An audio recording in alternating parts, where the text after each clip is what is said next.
You are listening to She Rises, a podcast dedicated to women who are ready to stop settling and start living their lives by design. If you're ready to talk about the stuff that weighs you down and get practical advice on everything from your health, body image, spirituality, relationships, and personal growth, then you're in the right place. Hello, I'm Giovanna Capozza, your host, master coach, spiritual teacher, and mind-body expert, and I'm on a mission to unsettle women all over the world. Are you ready to rise?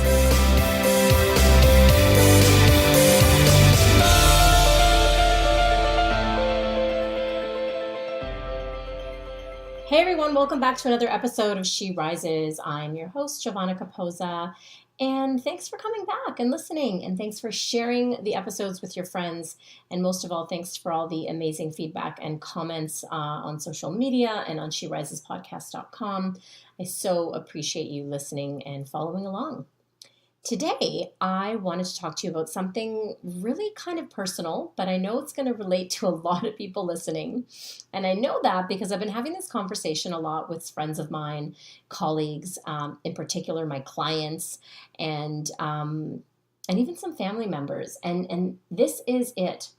This is the concept that I've been struggling with, and that is guilt when you take time off. Big pregnant pause.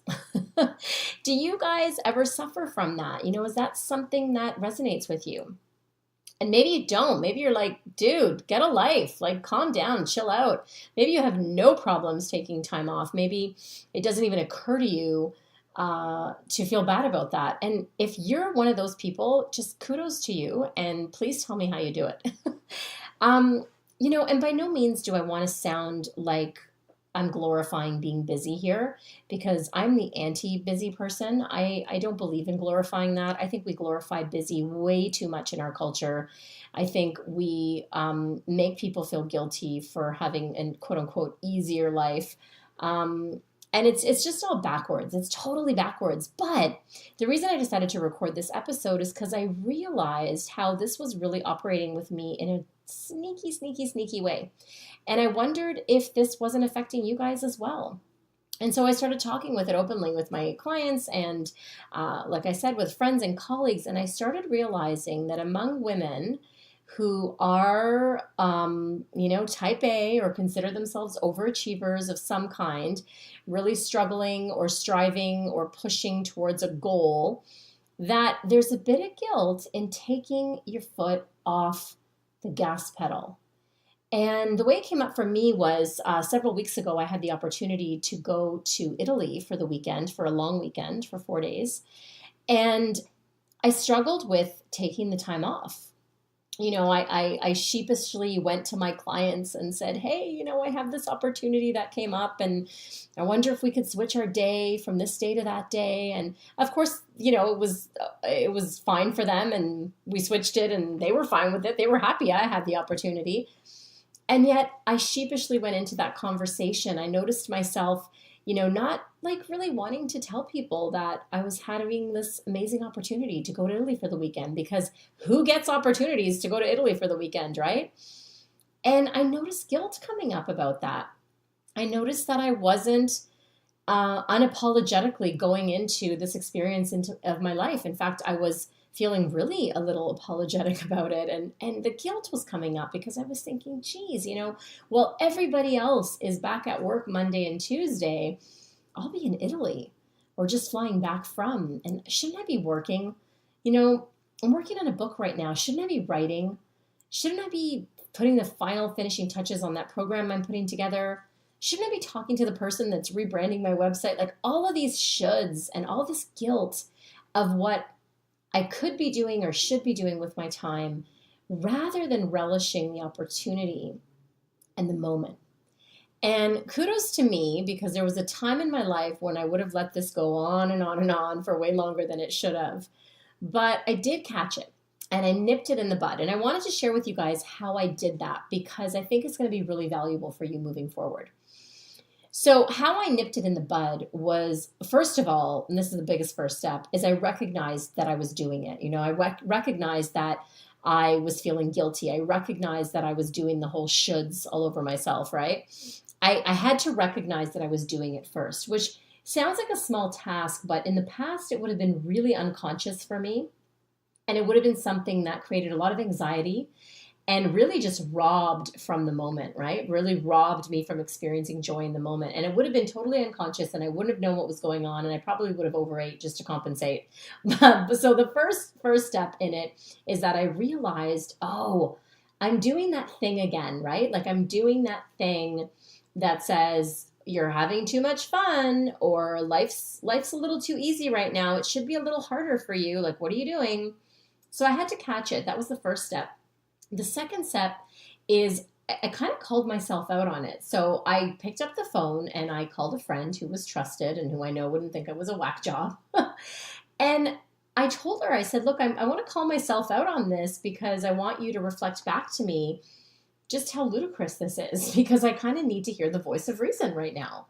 And so I picked up the phone and I called my friend and I said, this thing's coming up. And she reminded me that this came up last year when I ran my retreat in Bali, and I had 4 days off after that retreat, and how I reacted and how it came up then. And she reminded me that the earth did not fall apart and that everything would be fine.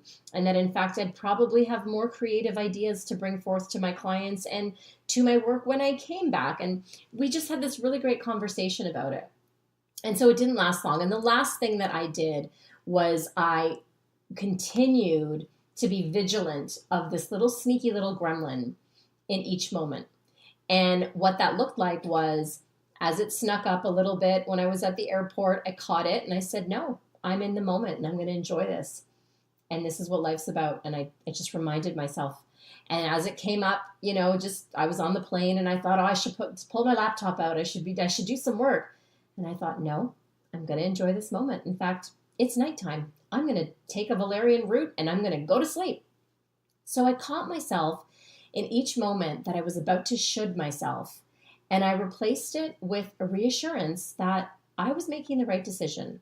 And that not only was I going to rest and relax and recoup, but that I was going to bring back more of myself to my work and to my relationships and to my, personal life when I came back. And so I really had to take these steps to nip it in the bud.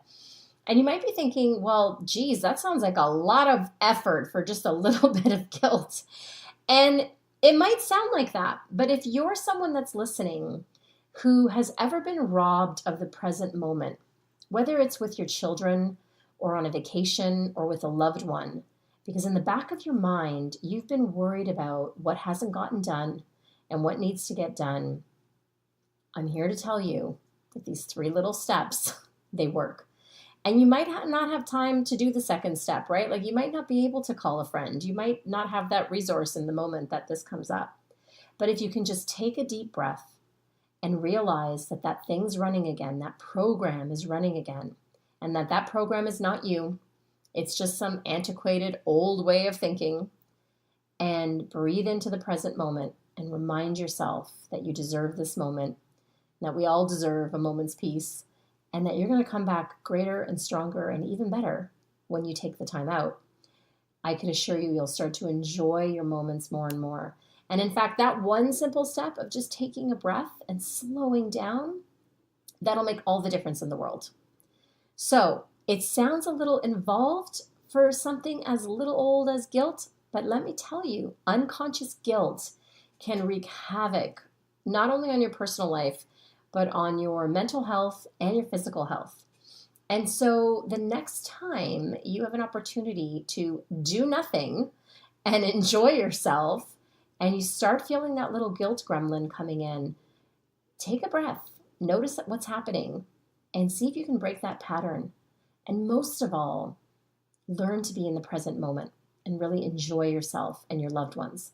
And I'm happy to report that my little guilt gremlin, he didn't stick around for very long, because let me tell you, once I landed in Italy and, I could smell the espresso and I was back in the motherland with my honey, I just enjoyed the moment and I had a blast and it was wonderful. And guess what, guys? I did come back refreshed and even better than ever. And that's the way we should live life. We should allow ourselves those tender, beautiful moments of joy, because otherwise, what are you working towards? And where do you think you're headed? right? Like, what's that carrot on the stick we're chasing? So for those of you listening for whom this resonates, I'd love your feedback. I'd love to hear from you. You can go to sherisespodcast.com and leave a note in the comments, or you can find me on social media at Giovanna_Capozza on Instagram, and you can find me at anything She Rises on Facebook. And let me know your thoughts. Let me know how you handle the guilt gremlin. And for those of you that are listening that are thinking, you people got issues, man, like you should just chill out and just enjoy life and just bag the guilt. I want to hear from you too. I want to hear from you and know how you do it, because for those of us who still struggle a little bit with stepping away from the doing, it'd be really, really great to know how you've mastered that. So I hope you guys enjoyed this episode. I hope you got a little peek into my world, a little window into what I think about and go through. And I hope it was helpful for you, because as simple as those steps sound, they're not always easy, because we do have to be conscious and we do have to catch our unconscious programming. Otherwise, before you know it, you're having a bad day and you're not in the present moment and you don't even realize it. So I hope you guys have a great day, and I hope you enjoyed that.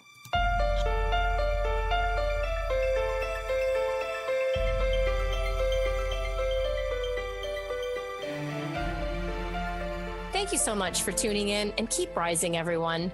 For books and resources related to today's episode, make sure you head over to sherisespodcast.com, and I'll see you there. If you've enjoyed today's episode, make sure you tune back in next week when I dive into more juicy topics to help make your life the best it can be. And hey, if you've enjoyed listening to the show and you love it, head on over to iTunes and leave me a rate and review and subscribe there to the show.